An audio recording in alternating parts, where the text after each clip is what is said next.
బ్రాహ్మణుల వేద మంత్రోచ్చారణల మధ్య విజయనగర సేనలు ముందుకు సాగాయి. చక్రవర్తి భారీ గజం రాజహంస ముందుకు సాగింది. ఏనుగు కదిలినప్పుడు పైన ఉన్న అంబారీ కదులుతోంది. అంబారీలో ఉన్న అళియ రామరాయలు విజయనగర సైన్యానికి బయలుదేరమని ఆజ్ఞ జారీ చేశాడు. అళియ రామరాయలు తన సోదరులైన తిరుమల, వెంకటాద్రులను తీసుకొని పెద్ద సైన్యంతో కృష్ణానదికి ఉత్తర తీరంలో రాక్షసి, తంగడి గ్రామాల సమీపానికి చేరుకున్నాడు. ఈ గ్రామాలు తల్లికోటకు దక్షిణంగా సుమారు 20 మైళ్ళ దూరంలో ఉన్నాయి. సైనికులు రాజు కోసం గుడారం వేశారు. చుట్టూ పెద్ద ముళ్ల కంచెను పరిచి లోపలికి పోవడానికి ఒక్కటే దారిని ఏర్పాటు చేశారు. కంచె లోపల బ్రాహ్మడున్నాడు. రాజుగారికి మంగళ స్నానం చేయించటం అతని పని. సర్వకాలాలలో దేవతామూర్తిని కనిపెట్టుకుని ఉండడం అతని బాధ్యత. సంపజ్జగౌడ కూడా రాజుతోనే ఉన్నాడు. రాజు గుడారంలో ఎల్లవేళలా సేవలు అందించుటకు కొజ్జాలు ఉన్నారు. రాత్రంతా బయట రక్షక భటులు కాపలా కాస్తున్నారు. యుద్ధ శిబిరంలో ప్రతి సేనా విభాగంలో ప్రత్యేకమైన అంగడి ఉంది. ఈ అంగడిలో గొర్రెలు, మేకలు, కోళ్ళు, పందులు, కుందేళ్ళు, పిచ్చుకలు అమ్మకానికి ఉన్నాయి. అనేక రకాల బియ్యం, ధాన్యాలు, మొక్కజొన్నలు, పెసలు దొరుకుతున్నాయి. విజయనగర సైనికుల శిబిరం తుంగభద్ర నుండి కృష్ణ వరకు 80 మైళ్ళ పర్యంతం విస్తరించి ఉంది. అళియ రామరాయలు తవరగేరి, కృష్ణగిరి గ్రామాల మధ్య మకాం వేశాడు. నిజాం షా భీమరతి నదిని దాటి ఫిరోజ్బాద్ గ్రామం వెలుపల శిబిరం వేసుకున్నాడు. కుతుబ్ షా రాయచూరు, ముద్గల్ మధ్యలో శిబిరం ఏర్పాటు చేసుకున్నాడు. పశ్చిమ భాగపు సైన్యానికి తిరుమల రాయలు, కేంద్ర భాగానికి అళియ రామరాయలు, దక్షిణ భాగానికి వెంకటాద్రి రాయలు నాయకత్వం వహిస్తున్నారు. తిరుమల రాయలకు వ్యతిరేకంగా బీజాపూర్ సుల్తాన్ అలీ ఆదిల్ షా, అలియ రామరాయలకు వ్యతిరేకంగా అహ్మద్నగర్ సుల్తాన్ హుసేన్ నిజాం షా, వెంకటాద్రి రాయలకు వ్యతిరేకంగా గోల్కొండ నవాబ్ ఇబ్రహీం కుతుబ్ షాలు యుద్ధరంగంలోకి దిగారు. అళియ రామరాయలు 90 ఏండ్లు పైబడ్డవాడే కానీ 30 ఏండ్ల యువకుడి ధైర్య సాహసాలు ఉన్న మనిషి. అళియ రామరాయలు తన విజయం పట్ల ఎంత విశ్వాసంతో ఉన్నాడంటే హుసేన్ నిజాం షా తల నరికి తీసుకురమ్మని అలీ ఆదిల్ షా, ఇబ్రహీం కుతుబ్ షాలను మాత్రం సజీవంగా బందీలుగా తీసుకురమ్మని వారిని జీవితాంతం ఇనుప పంజరాల్లో ఉంచగలనని ప్రకటించాడు. యుద్ధ ప్రదేశంలో ఏర్పాటు చేసిన ఎత్తైన మండపంపైకి అళియ రామరాయలు ఎక్కాడు. దాదాపు 5 లక్షల మంది సైనికులు, 15,000 మంది అశ్విక దళం, 1000 ఏనుగులు యుద్ధరంగంలో కేంద్ర భాగంలో ఉన్నాయి. దక్షిణ భాగంలో 2 లక్షల పదాతి దళం, 20,000 అశ్విక దళం, 500 ఏనుగులు ఉన్న సైనిక విభాగానికి వెంకటాద్రి నాయకత్వం వహిస్తున్నాడు. శాలివాహన శకం 1486 రక్తాక్షీనామ సంవత్సరం మాఘమాసం అమావాస్య రోజున భీకర యుద్ధం మొదలైంది. సహజవీరుడైన వెంకటాద్రి శత్రువుల గుండెల్లో గుబులు పుట్టిస్తున్నాడు. తిరుమల కుమారుడు అయిన రంగనాథుడు అభిమన్యుడి వలె కథన ఉత్సాహంతో విజృంభిస్తున్నాడు. కథన రంగంలో ఫిరంగులు అల్లకల్లోలం సృష్టిస్తున్నాయి. యుద్ధం హోరాహోరీగా సాగుతోంది. మధ్య భాగంలో హుసేన్ నిజాం షా దళంపై దాడి చేయడానికి రామరాయలు అనుమతి ఇచ్చాడు. సూర్యుడు ఆకాశంలో గతి 10 రోజులుగా తన ప్రతాపం చూపిస్తున్నాడు. అళియ రామరాయల సైన్యం ధాటికి హుసేన్ నిజాం షా సైన్యం 1/2 మైలు దాకా వెనక్కు వెళ్ళింది. రెట్టించిన ఉత్సాహంతో విజయనగర సైన్యాలు హుసేన్ నిజాం షా సైన్యాలను గరుడ గరుడ అంటూ కేకలు వేస్తూ తరిమి కొడుతున్నారు. అళియ రామరాయలు ఉత్సాహంగా ఉన్నాడు. యుద్ధంలో రణోన్మాదంతో శత్రువుల రక్తం కళ్ళజూస్తున్న సైనికులకు అళియ రామరాయలు ఆభరణాలను, విలువైన రంగురాళ్లను తక్షణ బహుమతిగా ఇస్తున్నాడు. దక్షిణ భాగాన వెంకటాద్రి సుల్తానుల దళాల్లోకి చొచ్చుకుపోతున్నాడు. వెంకటాద్రి ధాటికి సుల్తాన్ సైన్యాలు నిలవలేకపోతున్నాయి. విజయనగర సైన్యానికి విజయం ఇంకా ఎంతో దూరంలో లేదనే ఆత్మవిశ్వాసం కలుగుతోంది. తిరుమల నాయకత్వం వహిస్తున్న విజయనగర సైన్యాలకు వ్యతిరేకంగా బీజాపూర్ సుల్తాన్ అలీ ఆదిల్ షా సైన్యాధికారి అయిన కిష్వర్ ఖాన్ లారీ యుద్ధాన్ని పర్యవేక్షిస్తున్నాడు. కిష్వర్ ఖాన్ లారీ యుద్ధతంత్రాన్ని గ్రహించిన తిరుమల ఫిరంగులను పేల్చండి అంటూ ఆదేశాలు ఇచ్చాడు. హుసేన్ నిజాం షా మొదటి వరుసలో పెద్ద ఫిరంగులను, రెండవ వరుసలో చిన్న ఫిరంగులను, చివరి వరుసలో తేలికపాటి తుపాకులను ఉంచాడు. మూడవ వరుసల ఫిరంగులను కనిపించకుండా 2,000 మంది విలుకాండ్లు నిలుచున్నారు. అది తెలియని అళియ రామరాయలు సైన్యం సమీపించగానే విలుకాండ్లు తొలగిపోయారు. ఫిరంగులు మోగాయి. చాలామంది విజయనగర సైనికులు మరణించారు. యుద్ధం ప్రారంభమై దాదాపు 5 మాసములు కావస్తున్నది. సంబజ్జగౌడ తన గుడారంలో నిరాశ నిస్పృహలతో ఉన్నాడు. ఈరోజే కాదు, యుద్ధం ప్రారంభమైన వారం రోజుల నుండి అతను అశాంతిగానే ఉన్నాడు. అశాంతి రోజురోజుకు పెరుగుతుందే కానీ తగ్గడం లేదు. ముద్దుకుప్పాయి తను యుద్ధం రాజ్య రక్షణ కోసమని, ఒక సైనికుడిగా అది ప్రథమ కర్తవ్యమని భావించారు. యుద్ధం ప్రారంభమునకు ముందు యుద్ధం గురించి వారిద్దరికూ ఉన్న అభిప్రాయాలు సరికావని సంబజ్జగౌడకు ఆచరణలో అర్థమవుతోంది. యుద్ధం హింసకు మూలమని అవగతమవుతోంది. వీరులకు యుద్ధం ఉత్తేజకరమైనదిగాను, తమ శౌర్యాన్ని నిరూపించుకునేందుకు అవకాశంగాను భావించాడు. యుద్ధం నేరమని లేదా దానిని అంగీకరించటం నేరపూరితమైన వైఖరి అని అతడు భావించలేదు. అది భయంకరమైనది, అగ్ని వంటిది అని గ్రహిస్తున్నాడు. దాని ఇంధనం జీవరాశుల్ని ఏ సైనికుడు కూడా యుద్ధంలో తాను గాయపడాలని, చనిపోవాలని కోరుకోడని, తన ప్రియమైన వారెవరూ తమకు అలాంటి హాని జరగకూడదనే కోరుకుంటారని అతడు గ్రహించాడు. ఈ విషాదం యొక్క పరిధిని చూస్తున్న సంబజ్జగౌడకు భయం వేస్తోంది. చిన్నతనంలో సంబజ్జగౌడకు సాహస కార్యాలంటే మిక్కిలి ఆసక్తి. ఆ ఆసక్తి అతన్ని క్రమక్రమంగా సైనికుడుగా రూపుదిద్దుకునేటట్లు చేసింది. ఆ ఆసక్తి అతడిని ఒక ఊబిలో చిక్కుకునేటట్టుగా చేసింది. ఒక సైనికుడు శత్రు సైనికుడిని మొదటిగా చంపినప్పుడు కలవరపడతాడు, మనసు కకావికలమవుతుంది. అయితే అతడు చంపడం కొనసాగించినప్పుడు అది చాలా సాధారణమైన అనుభూతిని కలిగిస్తుంది. కాలక్రమేణా అతడు దానికి అలవాటు పడిపోతాడు. కానీ సంబజ్జగౌడ విషయంలో అలా జరగడం లేదు. అన్యాయాన్ని ఎదిరించి న్యాయాన్ని గెలిపించడానికి యుద్ధం చేయడంలో తప్పులేదు.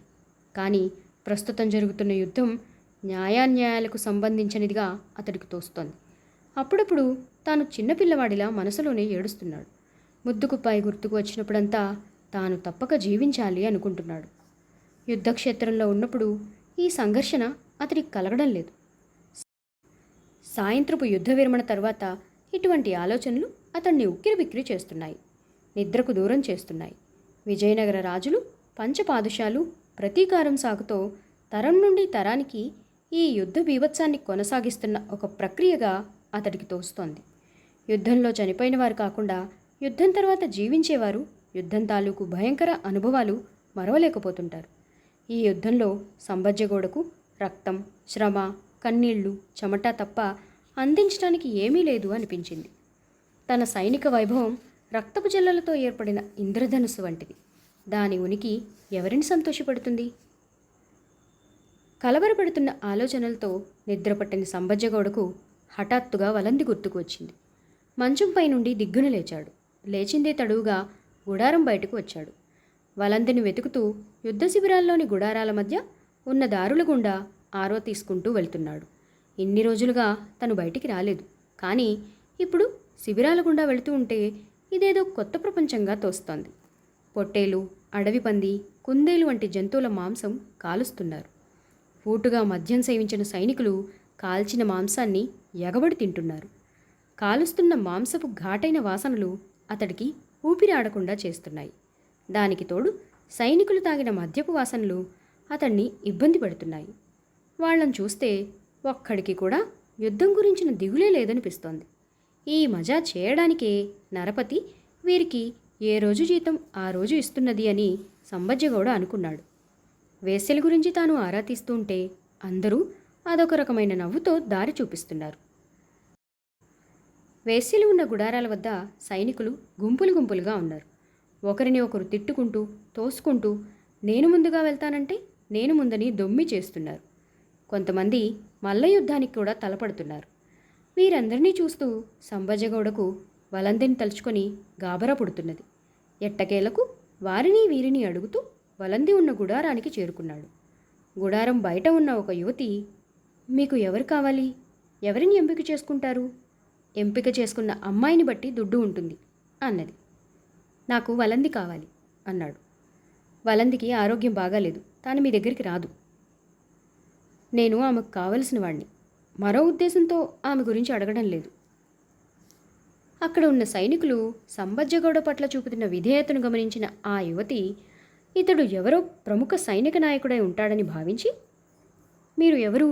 వలందికి మీరు ఎవరని చెప్పాలి అని అడిగింది. సంబజ్జగౌడ అని చెప్పండి అన్నాడు. ఆ యువతి వెనక వైపు ఉన్న చిన్న గుడారం వైపు మళ్ళింది. కొన్ని క్షణాల్లోనే మిమ్మల్ని తీసుకుని రమ్మన్నది. తాను నడవలేని స్థితిలో ఉంది అంటూ సంబజ్జగౌడను చిన్న గుడారం వైపు తీసుకువెళ్ళింది. గుడారం లోపలికి వెళ్ళిన సంబజ్జగౌడకు నేలపై నిస్సత్తువుగా పడుకుని ఉన్న వలంది కనిపించింది. ఆ స్థితిలో వలందిని చూసిన సంబజ్జగౌడకు కన్నీరు ఆగలేదు. పరుగు పరుగున వెళ్ళి ఆమె పక్కన కూర్చుని, వలంది, ఏమిటిది అంటూ ఆందోళనగా ప్రశ్నించాడు. అతి కష్టం మీద లేచి కూర్చుని నిస్సత్తువతో, ఇక్కడికి వచ్చిన 4 మాసముల వరకు బాగానే ఉన్నాను. కానీ క్రమక్రమంగా నా శరీరం కృషించిపోతోంది. నా శక్తి చాలడం లేదు. తెలియని జబ్బులు నన్ను చుట్టుముట్టాయి. అయినా వీరు నన్ను వదలడం లేదు. ఇప్పటికీ నా శరీరంతో, నా జీవితంతో ఆడుకుంటూనే ఉన్నారు. భరించే శక్తి నాకు లేదు. మీ గురించి తలుచుకొని రోజే లేదు. నేను ఈ ప్రపంచాన్ని వదిలి వెళ్లే ముందు ఒక్కసారైనా మిమ్మల్ని చూడగలనా అనుకున్నాను. ఆ హంపి విరూపాక్షుడి దయ వలన ఈరోజు మిమ్మల్ని చూడగలుగుతున్నాను అని బాధగా అంది. అలా అనవద్దు వలంది. నీకు ఏమీ కాదు. నిన్ను విజయనగరానికి పంపే ఏర్పాట్లు చేస్తాను. అది సాధ్యం కాదు సంబజ్జగారు.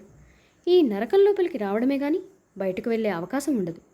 నా తలరాత ఇలా రాయబడింది. మనం నిమిత్తమాత్రులం. నా సంగతి సరే, మీరు ఎలా ఉన్నారు? యుద్ధంలో ఉన్న సామాన్యుల పరిస్థితి అందరిది ఒకే రకంగా ఉంటుంది వలంది. మరిచాను. ముద్దుకుప్పాయి గారి వివరం ఏమైనా తెలిసిందా? మనకు బయట ప్రపంచంతో సంబంధమే లేని కారణంగా ఆమెను గురించిన వివరాలు ఏవీ తెలియరాలేదు. మీరిద్దరూ ఒకటి కావాలని నేను ప్రతిదినము ఆ విరూపాక్ష స్వామిని వేడుకుంటున్నాను. విధి ఎలా ఉంటుందో మనకు ఎలా తెలుస్తుంది వలంది? మీ ఇరువురి వివాహాన్ని కళ్ళారా చూడాలనే నా కోరిక తీరేటట్టు లేదు. అలా అనవద్దు. నీ సమక్షంలోనే మా వివాహం జరుగుతుంది. నీ నిష్కల్మషమైన అభిమానం మా ప్రేమకు శ్రీరామరక్ష. నేను బతుకుతాననే నమ్మకం నాకు లేదు. రోజు రోజుకు నా ఆరోగ్యం క్షీణిస్తోంది. ఈ వలందిని ఎప్పటికీ మరవకండి. నీవు పదే పదే మరణం గురించి మాట్లాడుతూ ఉంటే నాకు దుఃఖం వస్తుంది వలంది. దుఃఖమునకు ఇది సమయం కాదు. మీకు విజయం తప్పక కలుగుతుంది. మీరు ముద్దుకుప్పాయి ఆనందకరమైన జీవితం గడుపుతారు. మీ సంతోష జీవితంలో నన్ను అప్పుడప్పుడు గుర్తు తెచ్చుకుంటూ ఉండండి. వలంది, నిన్ను ఇక్కడి నుండి పంపడానికి నా సాయశక్తిలా కృషి చేస్తాను. నీవు దిగులు చెందవద్దు. మీ అభిమానానికి ధన్యురాలను. అంతటి అవకాశం వచ్చే వరకు కూడా నేను ఉంటానా? అది సందేహాస్పదమే. అలా అనకు వలంది. నీవు తప్పక ఇక్కడి నుండి బయటపడి ఆరోగ్యవంతురాలు అవుతావు. మీ పాదాలకు నమస్కరించే అవకాశం ఒక్కసారి నాకు ఇవ్వరా అంటూ ప్రాధేయపడింది. ఈ స్థితిలో పాదాభివందనాలెందుకు అంటూ ఉండగానే వలంది సంబజ్జగౌడ పాదాలను చేత్తో తాకి కళ్ళకద్దుకుంది. ఇక మీరు బయలుదేరండి. సమయం మించింది. ఉదయాన్నే యుద్ధభూమికి వెళ్ళవలసిన వారు. జాగ్రత్తగా ఉండండి. మీకోసం ఒక అమ్మాయి తన జీవితాన్ని పంచుకోవడానికి ఎదురు చూస్తుంది అనే విషయాన్ని మరవకండి అని చెబుతూ బలవంతంగా సంబజ్జగౌడను అక్కడి నుండి పంపించింది. బరువెక్కిన హృదయంతో సంబజ్జగౌడ వలందిని విజయనగరానికి పంపే మార్గం గురించి ఆలోచిస్తూ తన గుడారం చేరుకున్నాడు. కళ్ళు మూసుకుంటే నిస్సహాయమైన వలంది రూపమే మనసులో కదులుతూ నిద్ర లేకుండా చేస్తోంది. హుసేన్ నిజాంషా సైనికాధికారైన రూమీఖాన్ ఒక కొత్త ఎత్తుగడ వేశాడు. ఫిరంగుల్లో రాగిరాణాలు దట్టించి పేల్చడంతో ఆ దాడి మహా వినాశకరంగా పరిణమించింది. ఒక్క పేలుడుతోనే వందలాది విజయనగర సైనికులు రాగి నాణాలు శరీరంలో గుచ్చుకోవడం వల్ల పెద్ద ఎత్తున మరణించారు. తిరుమల కుమారుడైన రఘునాథుడు తీవ్రదాడికి గురయ్యాడు. కిష్వర్ఖాన్ లారీ వ్యూహంలో భాగంగా అలీ ఆదిల్షా సైన్యం తిరుమలరాయ తలపై దాడి చేయ ప్రయత్నించింది. తిరుమలరాయల శిరస్త్రాణం ఎగిరిపడింది. ఇంతలో అలీ ఆదిల్షా సైనికుడొకడు అతని తల మధ్య నుండి ఎడమ కన్ను గుండా బరిసెను గుచ్చాడు. అయినను తిరుమలరాయలు అత్యంత ధైర్య సాహసాలతో ప్రతిఘటిస్తూనే ఉన్నాడు. విజయనగర సైనికులు తక్షణమే స్పందించి తిరుమలరాయల చుట్టూ రక్షణ వలయంగా నిలబడ్డారు. తిరుమలరాయలకు అశ్వపగ్గాలు అందించారు. అతని తల నుండి ఎడమ కన్ను నుండి కారుతున్న రక్తాన్ని లెక్క చేయక అతను గుర్రం మీద ఎగిరి కూర్చున్నాడు. అతడికి రక్షణ వలయంగా సైనికులు నడుస్తూ విశ్రాంతి నిమిత్తం శిబిరానికి జాగ్రత్తగా తరలించారు. వైద్యులు హుటాహుటిన వైద్యం ప్రారంభించారు. తిరుమలరాయలను గాయపరిచిన అలీ ఆదిల్షా సైన్యంపై సైనికులు విరుచుకుపడ్డారు. ఏనుగుల పదఘట్టనల కింద బీజాపూర్ సైనికులు నుజ్జు అవుతున్నారు. ఈ ఘటనతో బీజాపూర్ సైన్యం గణనీయంగా తుడిచిపెట్టుకుపోయింది. ముస్లిం సైన్యాల కేంద్ర విభాగానికి నాయకత్వం వహిస్తున్న హుసేన్ నిజాం షా తన ప్రధాన సైనికాధికారి అయిన రూమీఖాన్ను పిలిచి ఏదో మాట్లాడాడు. అతడు తల ఊపుకుంటూ మైదానంలోకి వెళ్ళాడు. ఒక దళవాయి తన వైపు దూసుకురావడాన్ని అళియ రామరాయలు గమనించాడు. ఏదో ముఖ్యవార్త లేకపోతే దళవాయి అలా రాడనుకున్నాడు. మీరు తెచ్చిన వార్త ఏమిటి? సమాధానం చెప్పేందుకు దళవాయి నీళ్లు నమిలాడు. పర్వాలేదు, ఏమిటా వార్త? మీ పెద్ద కుమారుడు కృష్ణప్ప యుద్ధంలో మరణించాడు ప్రభు. అళియ రామరాయలు వృద్ధ శరీరం కోపంతో వేదనతో వణికింది. ఒక్క క్షణం నోట మాట రాలేదు. వెంటనే తేరుకొని వెంకటాద్రి సంగతి ఏమిటి అంటూ దుఃఖంలోనే ప్రశ్నించాడు. మెరుపుదాడులతో నిజాం సైన్యాన్ని ముప్పుతిప్పలు పట్టిస్తున్నాడు మహారాజా. ఏమైనా సమస్యలు ఉన్నాయా? అహ్మద్నగర్ సైన్యాల ఫిరంగులు గందరగోళం సృష్టిస్తున్నాయి. సైనికులు పారిపోతున్నారు మహారాజా. రామరాయలు కలవరపడలేదు. ఆత్మవిశ్వాసంతో ఉన్నాడు. రామరాయల చేతి సైగతో మావటి రాజహంసును ముందుకు కదిలించాడు. అళియ రామరాయలు తన బలగాలను ప్రోత్సహించాలన్న అభిప్రాయంతో తన శిబిక నుండి దిగి మణిమాణిక్య ఖచ్చితమైన సింహాసనంపై ఆసీనుడయ్యాడు. తన కోశాధికారిని తన చుట్టూ కుప్పలు కుప్పలుగా ధాన్యాన్ని ఏర్పాటు చేయమని ఆజ్ఞాపించాడు. మరణ భయాన్ని పోగొట్టే శక్తి డబ్బుకుంది. ఆ ధనాన్ని అతడు దృష్టిని ఆకర్షించిన అనుచరులకు బహూకరించాలనేది ఆయన అభిప్రాయం. అళియ రామరాయలు స్వయంగా యుద్ధంలో దూకుతున్నాడని గ్రహించడానికి సంబజ్జగౌడకు ఎంతోసేపు పట్టలేదు. చక్రవర్తి స్వయంగా యుద్ధంలో వెళ్ళడానికి వారించటం కోసమే సంబజ్జగౌడ ప్రయత్నం చేస్తున్నాడు. తన కొడుకు మరణం కారణంగా అళియ రామరాయలు పగతో రగిలిపోతున్నాడు. సంబజ్జగౌడ మాటలను పట్టించుకోవడం లేదు. సంబజ్జగౌడ సైగతో మిగిలిన సైనికులు అళియ రామరాయలకు వలయంగా ఏర్పడ్డారు. ఏనుగు ముందుకు దూసుకుపోతున్నప్పుడు వాయిద్యాల హోరు పెరిగింది. సామంతులు అళియ రామరాయలు చూపుతున్న ధైర్య సాహసాలకు ప్రేరణ పొంది అతడిని అనుసరించారు. అళియ రామరాయలు అధికార వాహనం రాజహంస సైనికుల గరుడ కేకల మధ్య వేగంగా కదిలింది. హుసేన్ నిజాం షా సైన్యం యోజనంలో 10 వంతు దూరం వెనక్కుపోయింది. హుసేన్ నిజాం షా తన సైన్యాన్ని వెనక్కు వెళ్ళమని కోరాడు. అలీ ఆదిల్ షా దీనిని చూసి పశ్చిమం వైపు నుండి మరిన్ని సైన్యాలను కేంద్ర భాగానికి పంపించాడు. కిస్వర్ ఖాన్ లారీ, రూమీఖాన్, గోల్కొండకు చెందిన ముస్తఫా ఖాన్, రిఫీత్ ఖాన్ మొదలైన వారందరూ కేంద్ర భాగానికి చేరుకున్నారు. నిజాం సైన్యం పర్షియన్ భాషలో అరుస్తోంది. అనుకోకుండా విజయనగర సైన్యంలో అపూర్వమైన కదలిక వచ్చింది. సైనికులు గుంపులుగా పరుగులు తీస్తున్నారు. హుసేన్ నిజాం షా సైన్యం పర్షియన్ భాషలో అరుస్తుంటే దానికి ప్రతిగా వీరు గరుడ అంటూ కేకలు పెట్టడం ప్రారంభించారు. కన్నడ రాజ్యాధిపతులు అళియ రామరాయలు సైగలతో కేంద్ర భాగంలోకి దూసుకువెళ్లడం ప్రారంభించారు. అయితే హఠాత్తుగా విజయనగర సైన్యంలోని ముస్లిం సైనికులు తమ సైనికులనే చంపడం ప్రారంభించారు. తమవారే తమ సైన్యాన్ని చంపుతూ ఉండడాన్ని చూసిన విజయనగర సైన్యాలు అల్లకల్లోలానికి గురైనాయి. అళియ రామరాయలుకి మోసం జరుగుతూ ఉందన్న విషయం అర్థమవడానికి ఎంతో సమయం పట్టలేదు.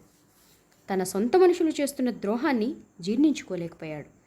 బెంబేలెత్తిన విజయనగర సైన్యం చల్లా చెదురైంది. విజయనగర సైన్యాల మధ్యకి అహ్మద్నగర్, బీజాపూర్ సైన్యాలు చొరబడ్డాయి. విజయనగర సైన్యంలో నమ్మి తీసుకున్న కొంతమంది ముస్లిం సైనికులను హుసేన్ నిజాం షా ఆశ చూపి తన వైపు తిప్పుకున్నాడు. విజయనగర బలగాలు ప్రాణభయంతో వెనక్కి తగ్గుతున్నాయి. బీజాపూర్ సైన్యాధ్యక్షుడు కిష్వర్ ఖాన్ లారీ సింహాసనంపైనున్న అళియ రామరాయలను గుర్తించాడు. అక్కడి పరిస్థితిని అర్థం చేసుకోవడానికి సంబజ్జగౌడ ప్రయత్నం చేస్తున్నాడు. సంబజ్జగౌడ వారిస్తున్నా వినకుండా అళియ రామరాయలు అంబారీ దిగాడు. పల్లకీ వైపు నడుస్తున్నాడు. రాజద్రోహం కారణంగా సొంత సైనికులే తమ సైనికులను చంపుతూ ఉండడం వల్ల ఏర్పడిన గందరగోళంలో బెదిరిన ఒక ఏనుగు పిచ్చిపట్టినట్టుగా అళియ రామరాయలు వైపు దూసుకొని వెళ్ళింది. సంబజ్జగౌడ పదునైన కత్తితో ఏనుగుపై దాడి చేయడానికి ప్రయత్నం చేశాడు. దాంతో ఏనుగు మరింత ఆగ్రహించింది. గుర్రం ఎక్కుతున్న రామరాయలను తొండంతో విసురుగా తోసింది. దాంతో గుర్రం అధిరోహించబోతున్న రామరాయలు అదుపు తప్పి కింద పడ్డాడు. అంతలోనే సంబజ్జగౌడ కేకలు పెడుతూ రాజుకు ఏనుగుకు మధ్యలో ప్రవేశించాడు. ఉన్మాదంగా ఉన్న ఏనుగు సంబజ్జగౌడను తొండంతో పట్టుకొని విసురుగా నేలకేసి కొట్టింది. ప్రభు, మీరు తొలగిపోండి, వెంటనే తొలగిపోండి అంటూ సంబజ్జగౌడ అరుస్తూ కింద పడిన వాడెల్లా పైకి లేచి చేతిలోని కత్తితో ఏనుగు వైపు దూకాడు. ఉన్మాదంగా ఉన్న ఆ ఏనుగు తొండంతో మరోసారి దాడి చేయడానికి ప్రయత్నం చేస్తోంది. తొండాన్ని గట్టిగా పట్టుకున్న సంబజ్జగౌడను ఏనుగు బలంగా విసిరేసింది. దాని ధాటికి 10 అడుగుల దూరంలో పడ్డాడు. ఏనుగు ముందటి కాలుతో సంబజ్జగౌడను బంతిలా తన్నింది. ఆ బలమైన దెబ్బకు అతను అమ్మా అంటూ కేక పెట్టాడు. మిగిలిన సైనికులందరూ ప్రాణభయంతో అటువైపు వెళ్లే సాహసం చేయడం లేదు. కాళ్లతో పిచ్చిపట్టిన దాని వలె తొక్కివేస్తోంది. ఒంటిలోని ఎముకలన్నీ పిండి పిండైపోతున్నాయి. కాళ్ళు చేతులు విరిగాయి. కదలడానికి కూడా చేత కాకున్నది. సంబజ్జగౌడకు కళ్ళు బైర్లు కమ్ముతున్నాయి. బాధతో మూలుగుతున్నాడు. మూతపడుతున్న కళ్ళలో అతడికి దుఃఖితురాలైన ముద్దుకుప్పాయి రూపం తప్ప మరేమీ కనిపించటం లేదు. పంచభూతాల సాక్షిగా నిన్ను వివాహమాడుతున్నాను అన్న మాటలు చెవిలో మారుమోగుతున్నాయి. కళ్ల ముందు దృశ్యాలు మసకబారుతున్నాయి. ముద్దుకుప్పాయి రూపం కళ్ళలో మెదులుతూ ఉండగానే సంబజ్జగౌడకు కళ్ళు మూతలు పడ్డాయి. గుర్రం ఎక్కడానికి ప్రయత్నించి కింద పడ్డ అళియ రామరాయలు వైపు రూమీఖాన్ ఖడ్గంతో దూసుకుపోతున్నాడు. విజయనగర సైనికులు చంపవద్దు, చంపవద్దు, ఆయన విజయనగర చక్రవర్తి అళియ రామరాయలు, వారిని మీ సుల్తాన్ దగ్గరకు తీసుకువెళ్ళండి అంటూ గట్టిగా కేకలు పెట్టారు. రూమీఖాన్ ఒక్క క్షణం ఆలోచించాడు. తను ఇప్పుడు అళియ రామరాయలను చంపివేస్తే విజయనగర సైన్యాలు రెచ్చిపోయి కోపంతో తన మీద తెగించి మొండిగా దాడి చేయవచ్చు. మొండివాడు రాజుకన్నా బలవంతుడు. అనవసరంగా ముప్పుని కొని తెచ్చుకున్నట్టు అవుతుంది. కాబట్టి హుసేన్ నిజాం షా ముందు ఇతనిని బంధించి ప్రవేశపెట్టడమే ఉత్తమమని ఆలోచించాడు. అళియ రామరాయలు 2 చేతులను వెనక్కి విరిచికట్టి హుసేన్ నిజాం షా గుడారం దగ్గరికి తీసుకువెళ్ళాడు. బందీగా అళియ రామరాయలు మౌనంగా వెళుతూ ఉంటే రాజహంస మూగసాక్షిగా విషాదవదనంతో రామరాయలను చూస్తోంది. గుడారం లోపల సింహాసనంపై హుసేన్ నిజాం షా ఆసీనుడై ఉన్నాడు. తమది పైచేయిగా ఉందన్న వేగుల సమాచారం మేరకు ఖుషీగా ఉన్నాడు. అంతలోనే రూమీఖాన్ ప్రవేశానికి అనుమతి అడిగాడు. దయచేయండి అన్నాడు హుసేన్ నిజాం షా. బందీగా ఉన్న రామరాయలతో రూమీఖాన్ లోపలికి ప్రవేశిస్తూ ఉండడాన్ని చూసి తన కళ్ళను తానే నమ్మలేకపోయాడు. రూమీఖాన్ అళియ రామరాయలను ఒక్క తోపుతో కసిగా లోపలికి తోశాడు. చేతులు వెనక్కి కట్టబడి ఉండడం వలన రామరాయలు తూలి మోకాళ్లపై పడ్డాడు. తన ఎదురుగా నిస్సహాయంగా మోకాళ్లపై కూర్చుని ఉన్న రామరాయల్ని చూసిన హుసేన్ నిజాం షా ఆనందానికి అవధుల్లేవు. అళియ రామరాయల దీనస్థితిని చూసి భయంకరమైన ఆనందాన్ని పొందుతున్నాడు. 90 ఏళ్ల పైబడిన వయసులో ఉన్నప్పటికీ అళియ రామరాయలి కళ్ళలో 30 ఏళ్ల యువకుడి ఆత్మవిశ్వాసం తొణికిసలాడుతోంది. శత్రువు ముందు నిస్సహాయంగా మోకాళ్లపై కూర్చుని ఉన్నాననే కించిత్ బాధ కూడా అతని ముఖంలో వ్యక్తం కావడం లేదు. తలపైన కిరీటం అలానే ఉంది. హుసేన్ నిజాం షా ఒక సైనికుడిని పిలిచి వెనక్కి విరిచికట్టిన చేతులకు ఉన్న తాళ్లను విప్పమని ఆదేశించాడు. ఎలా ఉన్నారు? రామరాయలు సమాధానమివ్వలేదు. ప్రశాంతంగా హుసేన్ నిజాం షా కళ్ళలోకి సూటిగా చూస్తున్నాడు. మమ్ములను తక్కువగా అంచనా వేశావు, మా ఎత్తుగడల ముందు చిత్తైపోయావు అంటూ వికటట్టహాసం చేశాడు హుసేన్ నిజాం షా. రామరాయలు మనసులో, నా జీవిత చరమాంకంలో నీలాంటి నీచుడి ముందు మోకరిల్లి కూర్చునే పరిస్థితి వస్తుందని ఊహించలేదు. అంతా విధిరాత. అలా జరగాలని ఉంది, జరుగుతోంది, నా ప్రారబ్ధం అనుకున్నాడు. రామరాయలు గంభీర్యమైన మౌనం హుసేన్ నిజాం షాను పిచ్చివాణ్ణి చేస్తోంది. అక్కడే ఉన్న హుసేన్ నిజాం షా వైద్యుడు ఖాసిం బేగ్ తబ్రిజీ రామరాయలు పెంపుడు కొడువులుగా పిలువబడే అలీ ఆదిల్ షా, కుతుబ్ షాలు వస్తే ఇతడిని క్షమించి వదిలిమేయమని చెబుతారు. అప్పుడు మనం పడిన ఈ శ్రమ అంతా వృధా అవుతుంది. ఇతన్ని వెంటనే చంపివేయండి అన్నాడు. అవును, ఆ అలీ ఆదిల్ షా వస్తే లేనిపోని ప్రేమలను గుర్తు చేసుకొని అడ్డుపడతాడు. అందున యుద్ధానికి ముందే అలీ ఆదిల్ షా గోల్కొండ నవాబులు రామరాయల్ని యుద్ధంలో చంపరాదని, ఖైదు మాత్రమే చేయాలని మాట తీసుకున్నారు. యుద్ధంలో నియమాలు పాటించినవాడు విజేత కాలేడు. ఈ అవకాశాన్ని వదులుకున్నామంటే విజయనగరం మీద భవిష్యత్తులో మరెప్పుడూ విజయం సాధించలేము. అంతే కదా రామరాయలు గారు అంటూ హుసేన్ నిజాం షా పొడవాటి కత్తితో అలియ రామరాయలు తలను ఒక్క వేటుతో నరికివేశాడు. అతడి తల రక్తం చిమ్ముతూ 10 అడుగుల దూరంలో బంతివలే ఎగిరిపడింది. మొండెం నుండి రక్తం జివ్వున చిమ్మింది. పంచపాదుషాలను 3 చెరువుల నీళ్లు తాగించిన అలియ రామరాయల జీవితం హుసేన్ నిజాంషా చేతిలో ముగిసిపోయింది. రూమీఖాన్ సైన్యంపై తిరుమలరాయలు తన సైనికులతో తెగబడి దాడి చేస్తున్నాడు. కేంద్ర భాగం నుండి వచ్చిన అంగరక్షక దళాలు తిరుమలరాయలతో కలిశాయి. అయితే అప్పటికే గాయపడి ఉన్న తిరుమలరాయలు తొందరగా అలసిపోతున్నాడు. అలసటతో గుర్రంపై కూర్చున్నాడు. హఠాత్తుగా అతని భుజంపై ఒక నిండైన విగ్రహం కలిగిన ఒక చేయి పడింది. తిరుమలరాయలు ఉలికిపడి ఎవరని చూస్తే పెమ్మసాని ఎర్రతిమ్మన నాయుడు. మీపై దాడికి వారు ప్రయత్నిస్తూ ఉంటే మీ దగ్గరకు వచ్చాను ప్రభు అంటూ వివరణ ఇచ్చాడు. దాహంగా ఉంది, నీరివ్వండి. పెమ్మసాని ఎర్రతిమ్మనాయుడు తోలు సంచిలోంచి నీటిని తాగేందుకు ఇచ్చాడు. చక్రవర్తి ఎలా ఉన్నాడు తిమ్మనాయుడు? ప్రభు, మీకు తెలియదా? హుసేన్ నిజాంషా అలీరామరాయలు ప్రభువును చంపివేశాడు. కేంద్ర భాగంలో మన సైనికులు ఇప్పటికే చాలామంది పారిపోయారు. ఈ మాట విన్న తిరుమలరాయలకి కాళ్ల కింద భూమి కంపించినట్టయింది. నోట మాట రాలేదు. ఎలా జరిగింది ఈ ఘోరం అని ప్రశ్నించాడు. వీరిరువురు మాట్లాడుకుంటూ ఉండగానే హుసేన్ నిజాంషా సైనికుడు పదునైన బరిసెతో తిరుమలరాయలపై దాడి చేయడానికి వేగంగా వచ్చాడు. అప్రమత్తుడైన పెమ్మసాని ఎర్రతిమ్మనాయుడు రెప్పపాటలో వాడి తలను ఒక్క కత్తివేటితో నరికివేశాడు. తిమ్మరాయలు పెమ్మసాని వైపు కృతజ్ఞతగా చూశాడు. రెట్టించిన ఉత్సాహంతో తిరుమలరాయలు, మనం వెన్ను చూపరాదు, మన బలగాలన్నింటినీ కేంద్ర భాగం వైపు మరలించండి, వెంకటాద్రిని కూడా తన దళాలతో ఇక్కడికి రమ్మని సందేశం పంపండి అంటూ ఆజ్ఞాపించాడు. తిరుమలరాయలి ఆజ్ఞ విన్న పెమ్మసాని బాధతో, వెంకటాద్రి ప్రభు, అళియ రామరాయల పెద్ద కుమారుడు కృష్ణప్ప, మీ పెద్ద కుమారుడు రఘునాథుడు కూడా వీరమరణం పొందారు అని చెప్పాడు. తిరుమలరాయలు కుప్పకూలిపోయాడు. కన్నీటి పర్యంతమయ్యాడు. ప్రభు, విచారపడుటకు ఇది సమయం కాదు. దండనాయకులందరూ పగతో రగిలిపోతున్నారు. మాకు తక్షణ కర్తవ్యాన్ని నిర్దేశించండి అంటూ కోరాడు. నేను నా సోదరులను, కుమారులను కోల్పోయాను.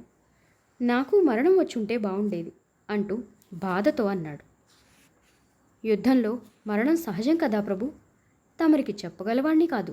యుద్ధంలో మరణిస్తేనే కదా వీరస్వర్గానికి వెళ్ళేది అంటూ ఓదార్చాడు. తిమ్మా, మిగిలిన నా 3 కుమారులు ఎక్కడా, ఏమైనా తెలిసిందా? మీ చిన్న కుమారుడు వెంకటపతిరాయలు హంపీనగరం నందు ఉన్నట్టు తెలిసింది. మిగిలిన 2 గురించి తెలియదు ప్రభు, ఇప్పుడే తెలుసుకుంటాను. దాచకు తిమ్మా. ఆన ప్రభు, నా కుటుంబాన్ని పెనుగొండకు తరలి వెళ్ళమని సందేశం పంపండి. ఇది వేగిరి నిర్ణయం ప్రభు, కాస్త సమయం తీసుకోండి. ఇంతలో బీజాపూర్ సైన్యాలు, అహ్మద్నగర్ సైన్యాలు తిరుమలరాయల్ని చుట్టుముట్టాయి. అతనిలోని రాజవంశపు రక్తం యుద్ధం చేయమని ప్రేరేపిస్తోంది. వాస్తవం యుద్ధరంగం నుండి వెళ్ళిపోమంటోంది. ఇంతలో ఒక ఫిరంగి గుండు నిప్పులు కొక్కుతూ రామరాయలి వైపు వస్తూ ఉండడాన్ని పెమ్మసాని ఎర్రతిమ్మనాయుడు గమనించి దానికి అడ్డుగా వెళ్ళాడు. పెమ్మసాని శరీరం తునాతునకలైపోయింది. అయ్యో పెమ్మసాని, నా కోసం నీ ప్రాణాలు బలిచ్చావా? 2 సార్లు కాపాడి 3వసారి నీ ప్రాణాలనే అడ్డుగా పెట్టి నన్ను కాపాడావా? నీ రుణం ఎలా తీర్చుకునేది అంటూ కన్నీరు మున్నీరయ్యాడు. పోరాటమా, పలాయనమా అనే ఆలోచన వచ్చింది. యుద్ధంలో పాల్గొనడం అసాధ్యమని మనసు చెబుతోంది. అనుకున్నదే తడవుగా గుర్రాన్ని హంపి వైపుకు పరిగెత్తిచ్చాడు. గాయమైన ఎడమ కన్ను నుండి రక్తం ధారగా కారుతోంది. తలకు అయిన గాయం విపరీతంగా నొప్పి పెడుతోంది. అక్కడకు 8 యోజనాల దూరంలో హంపిని ప్రాణాలతో చేరుకోగలనా అనే సందేహంతో గుర్రాన్ని హంపి వైపు వేగంగా పరిగెత్తిస్తున్నాడు.